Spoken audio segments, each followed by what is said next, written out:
Se teu olho direito te fizer pecar, arranca ele fora. Se a tua mão direita te fizer pecar, arranca ela fora. Se o teu pé direito te fizer pecar, arranca ele fora.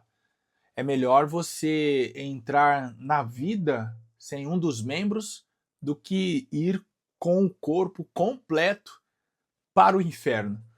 Essas palavras parecem pesadas, não? Ditas por qualquer pessoa, um pastor, um líder, elas certamente seriam censuradas, mas não quando ditas por Jesus. Em Marcos capítulo 9, a partir do verso 42, ele diz: qualquer um de vós que fizer um pequeno como este se escandalizar, melhor lhe for amarrar uma pedra de moinho no pescoço e se lançar ao mar. Se o teu olho direito te escandalizar, arranca ele fora. Se a tua mão direita te escandalizar, arranca ela fora. Se o teu pé direito te escandalizar, arranca ele fora. É claro que Jesus aqui não estava incentivando a automutilação. Deus não tem prazer no sofrimento. No entanto, o que Jesus aqui estava nos ensinando a partir dessas parábolas ou a partir dessas palavras alegóricas é que todo sacrifício vale a pena para aquele que deseja herdar a vida eterna. Eu não sei quais são os seus sacrifícios, mas eu tenho certeza que as palavras que Jesus disse a Pedro e aos outros discípulos também servem para você. Qualquer que tenha deixado mãe, pai, amigos, irmãos, filhos, cônjuge, por amor a mim, disse o Senhor, de forma alguma ficará sem o seu galardão.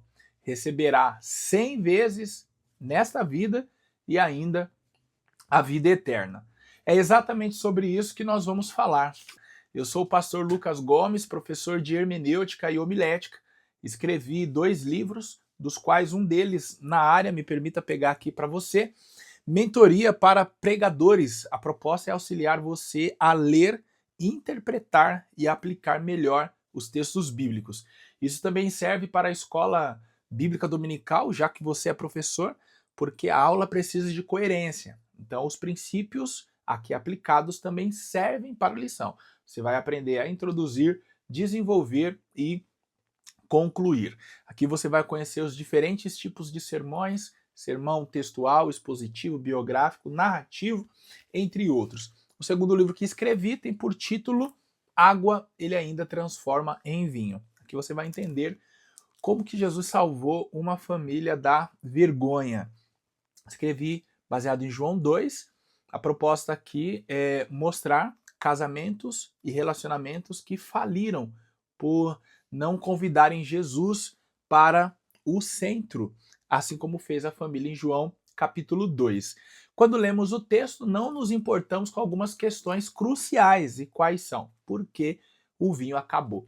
Aqui eu proponho uma resposta. Então, se você quiser adquirir quaisquer dos dois, você poderá assim fazer através do link que está aqui abaixo na loja da Amazon e poderá receber em qualquer lugar deste país. Também abaixo está para você o link do grupo Sala dos Professores EBD. É um grupo que está em formação e ele já reúne professores e superintendentes de todo o Brasil. O objetivo é semanalmente nós compartilharmos conteúdos voltados à escola dominical e também as minhas lições você poderá receber já na íntegra, antes delas virem aqui para o ar. Bom, o último convite é para você também aqui embaixo clicar no link e adquirir o meu curso de hermenêutica, caso você queira se aprofundar mais nessa questão da interpretação bíblica. Bom, peço que você deixe o seu like, que você ative o sininho, se inscreva no canal. Eu preciso agradecer vocês. Gente, olha, durante essas 4 semanas que estamos caminhando para completar, do início desse último trimestre de 2024, já conseguimos aí mais de 300 inscritos no canal, e isso se deve a você que tem atendido aqui aos meus apelos. Então, não se esquece, se inscreve, ativa o sininho, deixa o seu like e se quiser ceder na bondade, compartilha essa aula aí. Os comentários aqui são seus, tudo é feito para você. Vamos lá, relativismo é a próxima lição da classe dos juvenis. Vamos entender, então, relativismo. Ai, meu Deus, eu falei o tema da lição 5. Me perdoa, me perdoa. E eu não vou cortar, porque aqui a gente faz como, né? Dá o play e vai embora, como se fosse e é ao vivo no caso, né? Um ao vivo gravado, você entendeu? Então não vou cortar, vou falar agora o tema da lição. Hedonismo, a lição 4. A folha virou aqui, eu fui traído pela lição. Hedonismo, ser feliz a qualquer custo. É por isso que eu comecei a falar tudo que eu falei, porque o hedonismo prega isso, ser feliz a qualquer custo. Só que Jesus nos ensinou que é entrar no céu que deve ser a qualquer custo. Se preciso for você abrir mão de tudo para entrar no céu, faça isso.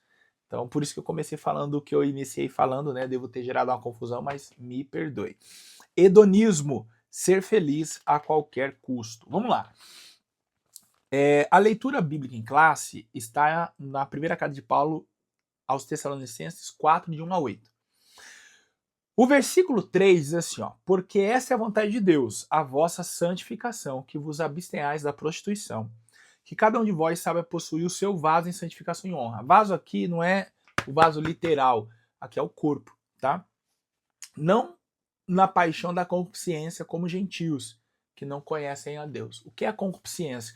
É o desejo incontrolável, é um desejo além do normal, tá? Você desejar comprar algo é normal. Agora, você desejar ao ponto de, mesmo não tendo dinheiro, ir lá e roubar, aí o nome que se dá para esse desejo é concupiscência. Então, tudo aquilo que te domina, tudo que é em excesso no que tange aos desejos, a Bíblia chama de concupiscência. Aí o versículo 7, porque não nos chamou Deus para a imundícia, mas para a santificação. Então, somente esses 4 versículos já dá para você fazer uma introdução no próximo domingo aí muito boa, tá bom? Por quê? Hedonismo é um termo que se refere a prazer individual, imediato e o supremo bem da vida humana. É uma doutrina filosófica, surgiu na Grécia, tá? Muita coisa veio boa da Grécia, mas muita coisa ruim também veio de lá. Segundo essa ideologia, os padrões bíblicos para as pessoas devem cair por terra, não havendo limites para a busca pelo prazer. Então, o hedonismo é uma filosofia que prega o prazer. Então, o que você precisar fazer para sentir prazer, você tem que fazer.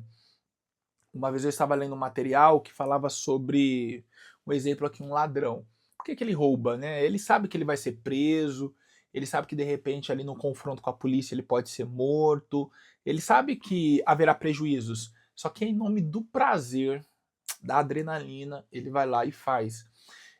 Por que que uma pessoa se relaciona com uma prostituta, por exemplo? Sabe que está correndo riscos, a sua saúde está em jogo, mas vai em nome do prazer. E aí vai, né? A bebida, as drogas. Então, as pessoas que fumam, por exemplo, às vezes compram um cigarro e aí no verso assim da embalagem está lá um pulmão todo arrebentado com câncer por causa do cigarro, e a pessoa continua fumando por quê? Porque ela quer o prazer. Então, nós vivemos em meio a uma sociedade que faz tudo pelo prazer, não reconhece limites. E a Bíblia, ela vai na contramão. Por quê? Lemos na leitura bíblica em classe. A primeira vontade de Deus é a nossa santificação. A vontade de Deus é que nos abstenhamos totalmente da prostituição. A vontade de Deus é que nós saibamos possuir o nosso vaso em santificação e honra. Deus não nos entregou as paixões, as concupiscências, né, como os gentios, e ele também não nos chamou para a imundícia, mas sim para a santificação, tá? O segundo... o terceiro subtópico do 1 fala assim, ó. O engano. Muitos seguem o hedonismo como um estilo de vida, ainda que nem mesmo conheçam o termo. apesar da pregação do evangelho nas mídias sociais, nos canais de TV e nos vários trabalhos evangelísticos, a iniquidade está crescendo de tal modo que pode contaminar até os crentes fiéis se não vigiarem. Segundo o hedonismo, não tem problema algum comer em excesso. E aí a Bíblia dá nome para esse tipo de ação, glutonaria, embriagar-se ou entregar-se à sensualidade, como se não houvesse o amanhã, e nenhum Deus a quem prestar contas. Então, se a gente observar, o hedonismo é a filosofia que fala do prazer imediato. E a partir do hedonismo, então uma pessoa voltada a essa filosofia, ela reconhece somente o hoje. Então ela se entrega ao prazer desenfreado como se não houvesse o amanhã. E o cristão ele não pode seguir nessa mesma perspectiva, porque não somente existe o hoje, como haverá o amanhã.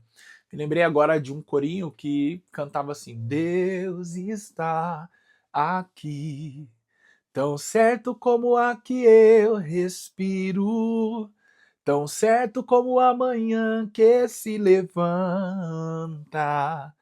tão certo como eu te falo e podes me ouvir. Então, dentre todas as certezas, eu sei que Deus está aqui. Então, da mesma maneira, dentre todas as certezas, nós podemos crer que haverá um amanhã. E ainda que venhamos morrer hoje, o amanhã será diante de Deus. Porque a Bíblia diz que quando o homem morrer, e aos homens foi dado morrer somente uma vez, então não tem essa de reencarnação, o homem vai voltar, então ele pode viver uma vida desregrada, ele vai receber outra oportunidade, porque isso é mentira do diabo. É uma maneira que ele encontrou de dar às pessoas a legalidade para pecar. Nós temos uma vida só, a Bíblia nos diz que quando morrermos, o corpo voltará para o pó, o espírito para Deus, e a alma seguirá em direção ao juízo de Deus. E não existe pessoa que tenha existido que não passe pelo tribunal de Deus. Então, diante disso, nós temos que ter preocupação com as nossas ações. Logo, eu quero deixar alguns textos aqui para você, por causa do tempo eu não irei ler, mas eu peço que você tome nota e leia eles e apresente aos seus alunos no próximo domingo, textos que nos falam sobre a liberdade cristã. Porque o jovem, o adolescente, quando assiste uma aula, por exemplo, como aqui será ministrado no próximo domingo, ele pensa que ele não pode fazer nada. Então, o cristianismo acaba ficando chato porque ele não pode sentir prazer. A questão não é que você não pode sentir prazer. A questão é que esse prazer, sendo desfrutado em Deus, ele será o melhor para se desfrutar. Agora, quando esse prazer ele é desfrutado distante de Deus, ele se torna prejudicial para a nossa espiritualidade. Quais são os textos? 1 Timóteo 6:17, Eclesiastes 3, de 12 a 13, Colossenses 3:17, Salmos 37, versículo 4. Esses textos nos mostram a liberdade cristã.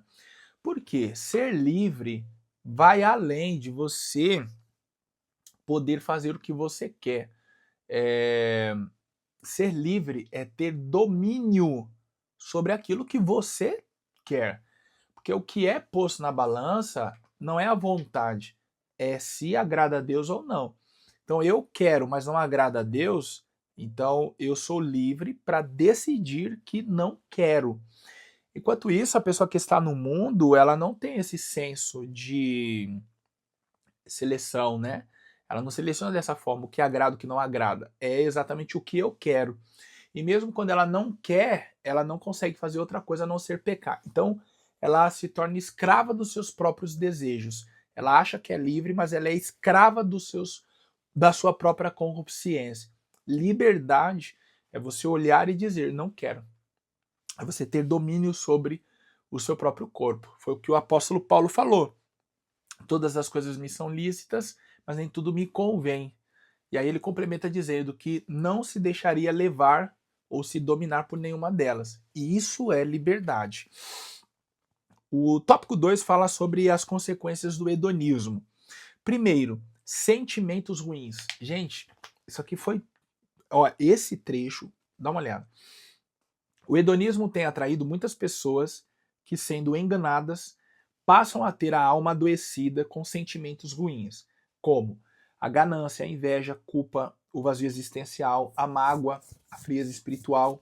Essa ideia enganosa de viver sem limites traz insegurança emocional, além de muitos males, não só para o presente, mas também para o futuro. E quais seriam os males para o futuro?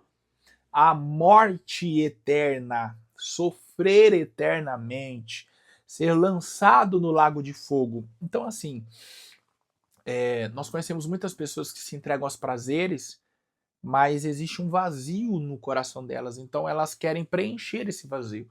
Quantos jovens, quantos adolescentes, já na sua pouca idade, não desejam se entregar para os prazeres carnais para completar o vazio da alma?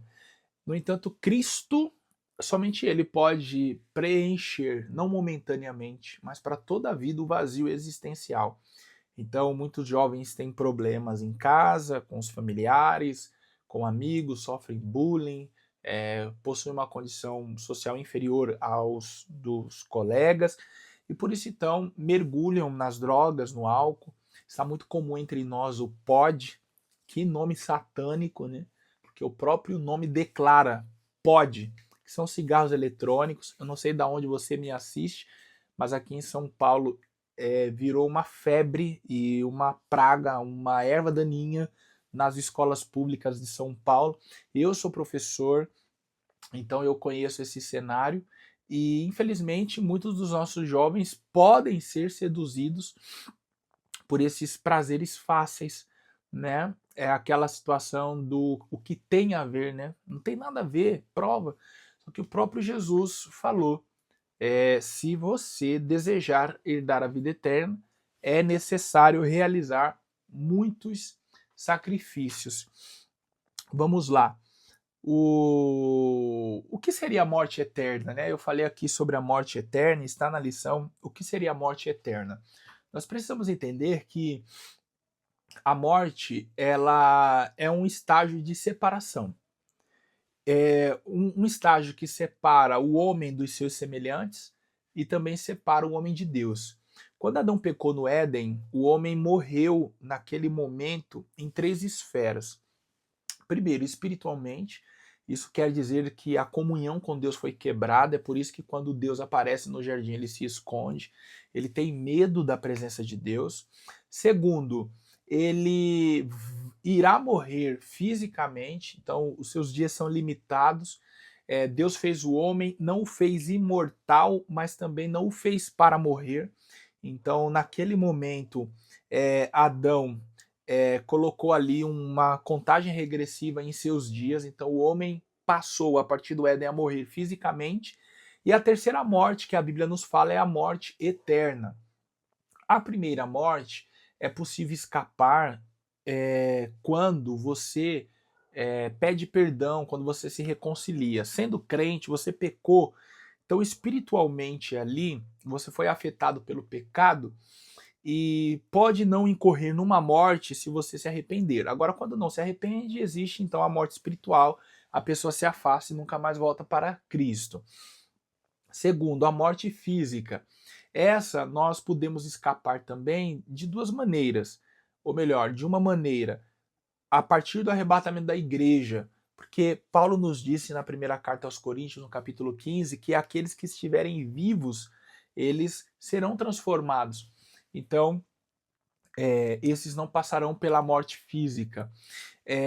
No entanto, a morte eterna só existe uma maneira de escapar: recebendo Jesus como Salvador e permanecendo fiel até a morte. Porque essa morte eterna ela é prejudicial porque não tem como voltar dela. A espiritual é reversiva, a física é reversiva, porque os mortos em Cristo ressuscitarão, a Bíblia nos diz. Agora, a eterna, ela é irreversível. A Bíblia nos fala em Apocalipse capítulo 20 que os mortos serão lançados no lago de fogo.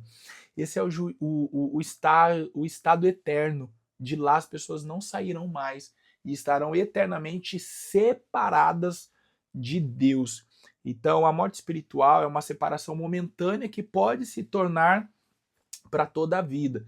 Agora, a eterna, ela não é uma morte momentânea. O seu nome já diz, ela é uma morte eterna. Ela é uma condição irreversível. Então, o hedonismo conduz a pessoa a esse estado de perdição, a morte eterna. O terceiro tópico nos fala sobre o título: Diga não ao hedonismo, vivendo de modo a agradar a Deus. Como manter-se puro vivendo num mundo marcado pelo hedonismo? Isso só é possível por meio do Espírito Santo que habita no crente. E aí eu recomendo a você, professor, e também compartilhe com seus alunos no próximo domingo os textos de Paulo aos Romanos no capítulo 8. Ele faz um contraste ali entre a carne e o espírito. E ali a gente entende que se nós formos espirituais, nós venceremos. E se formos carnais, nós seremos julgados. Como ser espiritual? Como ser um jovem, um adolescente espiritual? O primeiro passo está em ir para a igreja, porque lá nós temos o contato com uma comunidade que deseja a santificação. Ouviremos a palavra, seremos orientados. O segundo ponto é nós meditarmos na palavra do Senhor. E aí eu estou falando do momento em que nós saímos da igreja. Então é você dar continuidade àquilo que você ouviu na igreja. Manter-se conectado com a palavra do Senhor. Terceiro, quanto mais você se meditar na palavra, mais naturalmente você vai viver o evangelho. Onde? No trabalho, na escola, na faculdade. Então a terceira maneira de você ser espiritual é viver naturalmente o evangelho, dando testemunho de crente. E a terceira maneira, obviamente, é você cultivando o hábito da oração, do jejum. São as boas práticas que ainda preservamos com base na palavra de Deus. Então assim você se mantém espiritual. Agora, quando você não faz nada disso, diante dos estímulos que o mundo então nos cerca, nós nos tornamos mais carnais do que espirituais. E o contrário do hedonismo, que é a entrega aos prazeres da carne, nós temos aí o terceiro e último ponto da lição, que fala sobre a renúncia. Então eu termino a lição de hoje como comecei. Se o teu olho te fizer pecar, arranca ele. Se a tua mão direita te fizer pecar, arranca. Se o teu pé te fizer pecar, arranca. O que Jesus aqui está falando? Jesus está falando sobre a renúncia. Toda renúncia é permitida quando o que está em jogo é a vida espiritual. Então eu te convido para a próxima lição, que tem por título Relativismo. Essa sim é o tema da próxima lição. Peço que você se inscreva no canal, ative o sininho. Temos crescido em razão da sua colaboração. Se você puder, compartilhe essa aula com alguém. Os comentários aqui são seus para fazer pergunta, comentários, compartilhar testemunhos, falar da onde você me assiste. Fica à vontade. Na descrição do vídeo está o link para os meus 2 livros, Água Ele Ainda Transforma em Vinho e Mentoria para Pregadores. Você vai clicar no link e receber na sua casa, em todo o Brasil. Você vai comprar pela Amazon.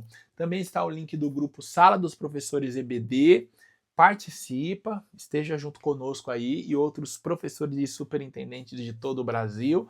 E também o link do meu curso sobre hermenêutica. Se você quer aprender aí a interpretar a Bíblia um pouco mais, clica, acessa, adquira o seu também. Deus abençoe e obrigado pela sua companhia.